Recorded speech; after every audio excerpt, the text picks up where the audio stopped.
So I'm not done talking about the whole anything that you can conceive, believe, and achieve thing. So to continue on this, because it's just too much to just let sit like that, I want to talk about your words, the power of your words. And I know we've discussed this a little bit before with The Hidden Messages in Water by Masaru Emoto. If you haven't read that book, you got to read that book.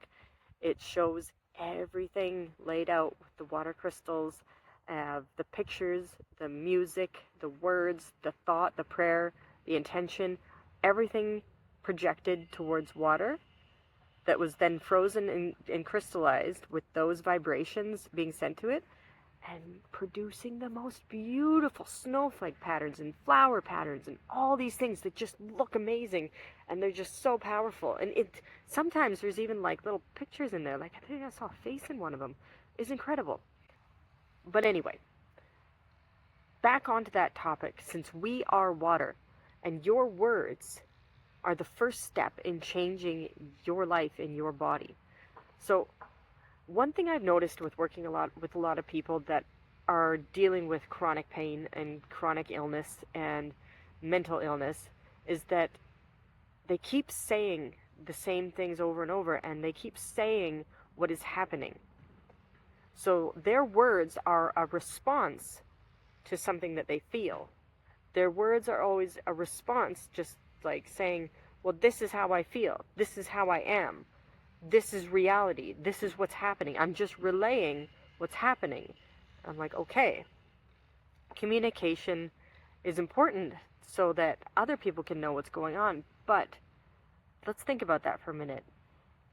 If all you say over and over is what you believe, what you perceive is happening, and your body responds to your words and your feelings and your thoughts and your emotions, where does that cycle end? And a lot of people think, well, you'd just be crazy to say anything otherwise. And it's like, well, I'll tell you a little story about back when I had a really horrible fall and an injury when I was a roofer. And I really hurt my neck, my shoulder, my hip, my spine. All of it was severely damaged with nerve damage and nerve pain. And all the time people would ask me, how you doing? How you feeling? And I'm like, really terrible, thanks for asking. And it was just like, and they're like, oh, are you getting better? And I'm like, no. I'm like, everything hurts. I was in horrible pain. My life was a mess. Everything was terrible. I wasn't working. I was just trying to survive. I couldn't sleep. I couldn't do anything. I was just in so much pain all the time. My life was shit.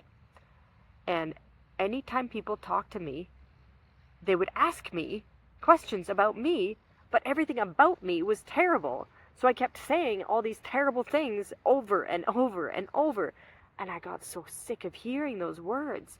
I got so sick of saying, I'm not good, I'm not okay, I don't feel good, I'm in horrible pain, I can't sleep, I've got lightning storm pain throughout my back and my shoulder and my arm, everything. It was just bad. So I got to the point where I was like, I'm not going to talk. That was it. I don't want to talk to anybody. Granted, that was really not, mentally healthy. I shut myself out from everything, but I stopped talking. I kind of fell back to that old saying, if you don't have anything good to say, don't say anything at all. And I was like, that's it. That's me. That's me right now. I'm not going to talk because I have nothing good to talk about. I didn't call anybody. I didn't go anywhere anymore. I kind of just said no more. But that was the beginning. I don't recommend doing it in that way. So that's what I did. And in time, I realized that those words were hurting me. Reiterating those things over and over and over were just solidifying my situation. It was just saying over and over, people ask how you doing, and it's like, this is what's going on. But I wanted things to change. But where would that change come from? I wanted to start to get better. I wanted to feel better. But I noticed that every time I said that I wasn't getting better, I would feel worse. Every time that I would say how much pain I was in or talk about how bad my sleep was, I would feel worse in that moment. It would just bring up all the memories of like yesterday and the week before and 5 minutes before of everything that I was feeling, and then I would feel it again. So I started to just change what I was saying. When someone would ask me, how you doing? I would just say, okay. Or I would say, a little bit better. Getting better every day. Getting better every day. Even if it was just like the teeny tiniest little amount better, just the tiny, even if the better was just my mindset, even if I wasn't physically feeling any better, even if it was just, better as in my room is clean, just anything to say, yes, this is a little bit better than yesterday. A little bit better. And just by making those incremental changes, those teeny tiny little bit of changes, more opportunities to get better started to present itself. I went back to school and I started to study the holistic therapy program, and more things started to present itself. Everything that I needed to heal started to present itself. As soon as I changed my view on what could be done, because I was told over and over by doctors that I was going to be injured like this for the rest of my life. I was told that I would have the chronic pain, nerve damage could not be healed, and they were giving me cortisol injections, they were giving me terrible drugs, all kinds of things for nerve damage, and nothing worked, and it was just hurting me more than anything. So when I decided to scrap all that, I went to holistic healing, and everything started to present itself. But it was in changing my mind of saying, I'm not going to live in that day-to-day of reiterating the painful things over and over and over.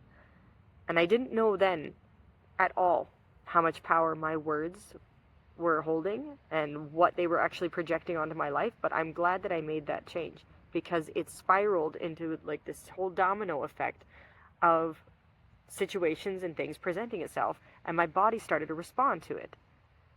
So instead of, when I started to rejoin society and see my family and friends again, and when people would ask me, how are you doing? Before that was really triggering. I'd be like, oh, don't freaking ask me how I'm doing. It's terrible, You know people like that. You ask them how they're doing, you're like, I wish you wouldn't ask me that.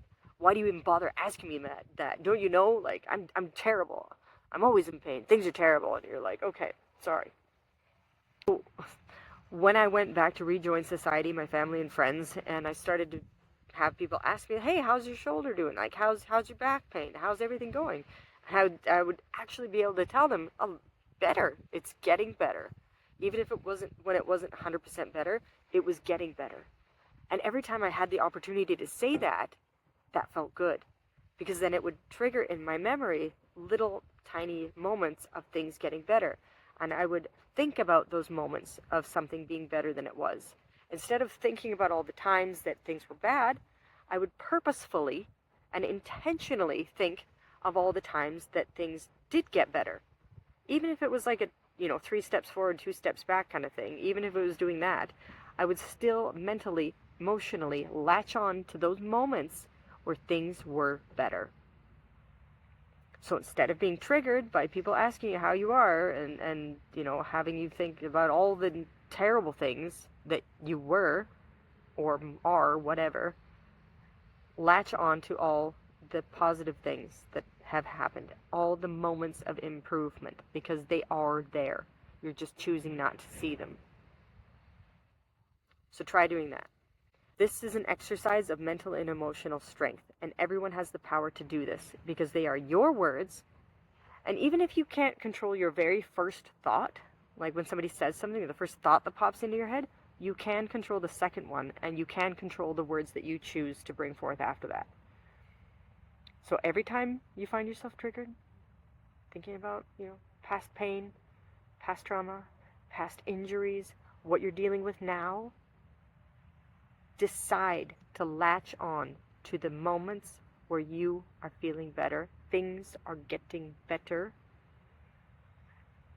and start to just dissolve the memories of things getting worse, or dissolve the memories of, what you might consider speed bumps, roadblocks, regression. Don't think about that.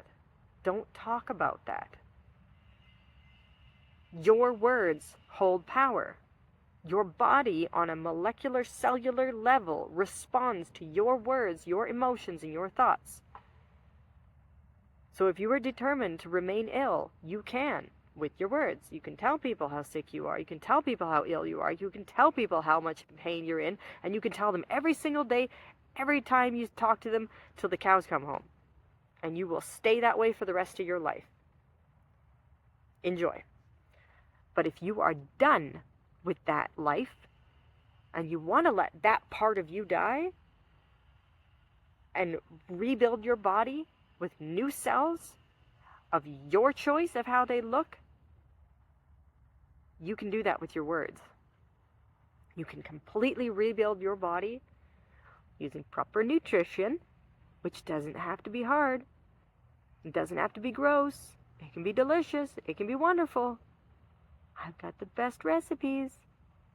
Join my school community, Mind and Body Rebuild, if you want some awesome recipes like my fudgesicle recipe. It's so good and it's completely healthy. You can eat it any time of day.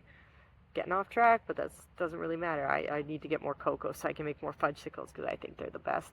Right now I've got Loganberry ice cream bars made from soaked cashews and some other awesome things that they taste like magic. They're so good. But anyway, back to what I was saying. With the power of your words, you can change your body, you can change your mind, you can change your life, you can change your illness. I've seen it over and over and over. I've seen what people call miracles. It's incredible. If you want to join those people and having some miracles, it starts with you. It starts with aligning your heart and your mind too. Remember to always breathe. Breathe deep. I met a girl once who I really wanted to help out, but she refused to breathe. And I still would like to help her, but she wouldn't breathe. And it breaks my heart right now, even talking about that, because it's one of the simplest things that we need to do every single day, is breathe. Breathe deep, breathe long, and breathe well.